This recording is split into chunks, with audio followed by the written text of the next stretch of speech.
नमस्कार, NDTV मराठीमध्ये आपलं स्वागत आहे. नितीन गडकरी हे नाव म्हटलं की कितीतरी विशेषणं आपल्या मनात येतात. नागपूरची ओळख देशात आणि जगात झालेलं असं हे व्यक्तिमत्व, इन्फ्रास्ट्रक्चर मॅन, रोडकरी, पुलकरी. मला आठवतं बाळासाहेब ठाकरे त्यांना सार्वजनिकरित्या रोडकरी आणि पुलकरी म्हणून हाक मारायचे. नितीन गडकरी आज आपल्यासोबत आहेत. सर, NDTV मराठीशी आपण बोलताय. नमस्कार. खूप खूप आपलं स्वागत आहे. आपण 50पेक्षा जास्त सार्वजनिक सभा, जाहीर सभा या निवडणुकीच्या दरम्यान करणार आहात, साधारण 10 ते 12 दिवसांमध्ये. आणि मला वाटतं 20-22 ऑलरेडी केलेले आहेत. काय लोकांचा मूड दिसतोय आपल्याला यावेळेस? आतापर्यंत 20-22 सभा झाल्या आहेत आणि अजून जवळपास 50-55 सभा होतील. साधारण लोकांचा मूड माझ्या अपेक्षेपेक्षा मला चांगला दिसला आणि विशेषतः लोकसभेपेक्षा यावेळी विधानसभेत लोकसभेच्या वेळी आपल्याला गुमराह केलं गेलं, कन्फ्यूज केलं गेलं अशी भावना लोकांमध्ये आहे. आणि यावेळी नक्कीच लोकांचा मूड भाजप आणि युतीला अनुकूल आहे आणि त्यामुळे नक्की आमची मेजॉरिटी येईल असा मला विश्वास आहे. नितीनजी, आपण नॅरेटिव्हचा विषय काढला, लोकांना गुमराह करण्यात आलं. लोकसभेच्या काळात असं म्हणण्यात येत होतं की 405 जर झाले तर संविधान बदलतील.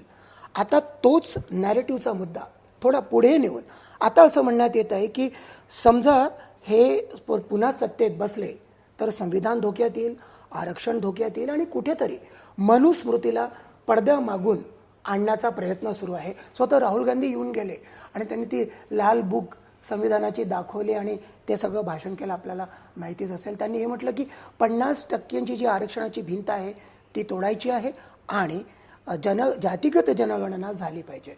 हा सगळा जो आता नवीन नॅरेटिव्ह करण्यात येतोय, काय म्हणाल? मुळामध्ये असं आहे की कोणताही माणूस हा जात, पंथ, धर्म, भाषेने मोठा नसतो, हा त्याच्या गुणांनी मोठा असतो. छत्रपती शिवाजी महाराजांची जात काय हे आपण पाहत नाही. शाहू महाराजांची, बाबासाहेब आंबेडकरांची, महात्मा फुलेंची, लोकमान्य टिळकांची जात नाही विचारत. महाराष्ट्र संतांची भूमी आहे. ज्ञानेश्वर महाराज, तुकाराम महाराज, गाडगे महाराज, तुकडोजी महाराज, गजानन महाराज, आपण जी जात नाही विचारत. माणसाचं मोठेपण आहे त्याच्या कार्यावर आहे, त्याच्या गुणवत्तेवर आहे. पण समाजामध्ये जातीमध्ये भांडणं लावून या समाजाचं फॅब्रिक्स फाडून टाकण्यामध्ये काही लोकांना इंटरेस्ट आहे.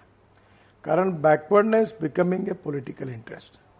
ना आम्हाला कुठलं मनुस्मृतीमधलं काही आणायचं आहे, ना संविधान बदलायचं आहे.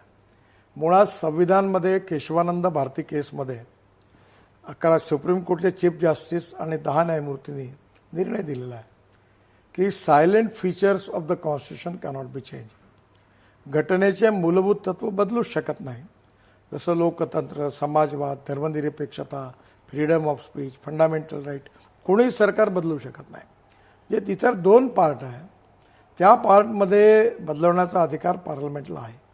पण 1975च्या आणीबाणीमध्ये इंदिरा गांधींनी आणि काँग्रेसने आपल्या स्वार्थाकरता घटनेच्या धज्ज्या उडवल्या, घटना तोडली आणि जनता पार्टी जिंकल्यानंतर घटना दुरुस्ती करून आम्ही ती घटना सुधारण्याचं काम केलं.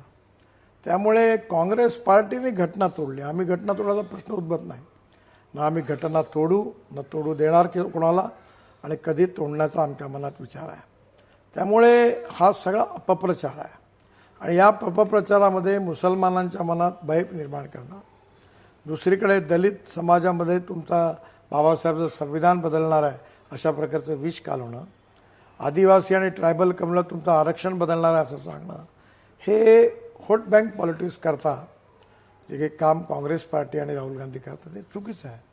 यातून देशाचं आणि समाजाचं खूप नुकसान होईल. मी विश्वास देऊ इच्छितो जनतेला की त्यांनी अशा कुठल्याही भूलथापांना बळी पडू नये. जेव्हा कन्व्हिन्स करता येत नाही तेव्हा कन्फ्यूज करण्याचा हा प्रयत्न आहे.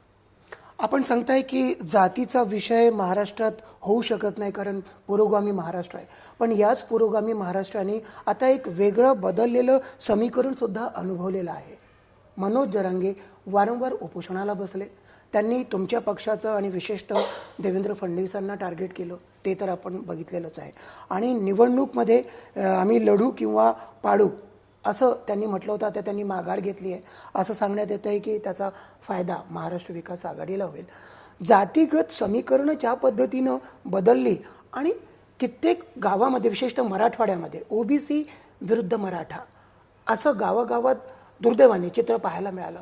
कसं वाटतं, आपण इतकी वर्ष महाराष्ट्राच्या राजकारणात सक्रिय आहात, आता हे बदलताना पाहून किती वेदना होतात? पहिली गोष्ट, महाराष्ट्राचा एक सामाजिक विचारांचा वारसा आहे. छत्रपती शिवाजी महाराज, राजर्षी शाहू महाराज, बाबासाहेब आंबेडकर, महात्मा ज्योतिबा फुले या सगळ्यांनी, आणि महाराष्ट्र ही संतांची भूमी आहे, यांनी महाराष्ट्राला एक सामाजिक विचार दिलेला आहे. आणि आज महाराष्ट्राने दिलेला हा सामाजिक विचार, हा शिवाजी महाराज, शाहू महाराज, आंबेडकर, फुले आंबेडकर, हा सगळा विचार हा महाराष्ट्राच्या, विशेषतः देशाच्या सगळ्या भागात पोहोचलेला आहे. त्या महाराष्ट्रामध्ये हे सोशल फॅब्रिक्स अशा प्रकारे छिन्न विछिन्न करून फाडून टाकणं राजकीय स्वार्थाकरता हे दुर्दैवी आणि दुर्भाग्यपूर्ण आहे. त्यामुळे जातीवाद आणि सांप्रदायिकता नष्ट करून आर्थिक समता आणि सामाजिक समता प्रस्थापित करून पुरोगामी, प्रगतिशील, समृद्ध आणि संपन्न महाराष्ट्र, ज्यामध्ये गाव, गरीब, मजदूर, शेतकऱ्याचं कल्याण होईल, तो निर्माण करण्याचं उद्दिष्ट समोर ठेवून आम्ही काम करण्याचा प्रयत्न करतो आहे. आणि जनतेचं समर्थन नक्की मिळेल असं मला विश्वास आहे. पण मनोज जरांगे इफेक्टमुळे असं वाटतं की महायुतीला नुकसान होईल नितीनजी? मला असं वाटतं की जनता, जेवढा मुद्दा हा मीडियात किंवा चर्चेत आहे तेवढा जनतेत नाही आहे. नक्कीच जनता विचारपूर्वक योग्य प्रकारे मतदान करेल आणि महाराष्ट्राचं भविष्य बदलवण्याकरता, महाराष्ट्र जनतेच्या हिताकरता युतीला निश्चितपणे निवडून देईल असं मला विश्वास आहे. नितीनजी, एक 2-3 छोटे प्रश्न. 1995 मध्ये जेव्हा पहिल्यांदा मनोहर जोशी यांच्या नेतृत्वाखाली सरकार आलं होतं, आपण सार्वजनिक बांधकाम मंत्री झाला होतात, त्या निवडणुकीमध्ये असं घडलं होतं की सुमारे 45 अपक्ष बंडखोर निवडून आले होते. असं वाटतं का यावेळेसही तसं होण्याची शक्यता आहे? आणि दुसरं की यावेळेस प्रथमच 2 आघाड्यामध्ये 3 पक्ष इकडे आणि 3 राजकीय पक्ष इकडे, तर हा जो काही फापट पसारा दिसतोय, कसं पाहता आपण? मला वाटतं महाराष्ट्राचं पॉलिटिक्स 2 आघाड्यांमध्ये आहे, त्यामुळे फार अपक्ष निवडण्याची अशी स्थिती नाही आहे. आणि त्यामुळे या 2 आघाड्यांचं जे ध्रुवीकरण होईल त्याच्या आधारावरच निर्णय होणार आहे. पण युतीला झुकतं माप आहे, याचं कारण भारत सरकार म्हणून गेल्या 10 वर्षात जे काम झालं ते, आणि महाराष्ट्रामध्ये झालेलं काम, या दोघांचा उपयोग आणि लाडकी बहीणसारख्या योजना, या सगळ्याचा इम्पॅक्ट युतीच्या विजयात होईल असा माझा विश्वास आहे. समजा युतीचा विजय झाला तर कोण मुख्यमंत्री होईल, काय असेल पुढची दिशा?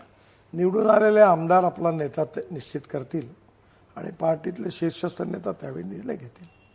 एक शेवटचा प्रश्न नितीनजी, ज्या पद्धतीने आपण आता प्रचाराच्या मोहिमेत व्यस्त आहात, कोणते मुद्दे महत्त्वाचे आहेत जनतेमध्ये असं आपल्याला वाटतं? प्रत्येक ठिकाणी वेगवेगळे मुद्दे आहेत. आपल्या महाराष्ट्राचं राजकारण मराठवाडा, विदर्भ, पश्चिम महाराष्ट्र आणि मुंबई वेगळ्या प्रकारचं आहे. तिथले इश्यूज वेगवेगळे आहेत. काही जिल्ह्यातले इश्यूज वेगवेगळे आहेत. कुठे सिंचनाचा प्रश्न आहे, कुठे कापूस सोयाबीनचा प्रश्न आहे, कुठे जनतेमध्ये बेरोजगारीचा प्रश्न आहे, काही शहरामध्ये त्या शहराचे अर्बन प्रॉब्लेम्सचे प्रश्न आहेत.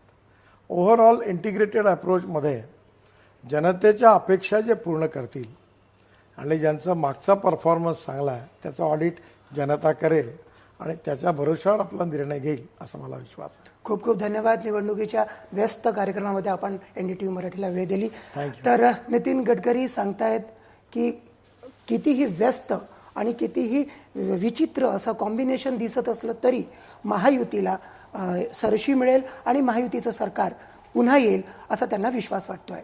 आपण पाहत रहा NDTV मराठी.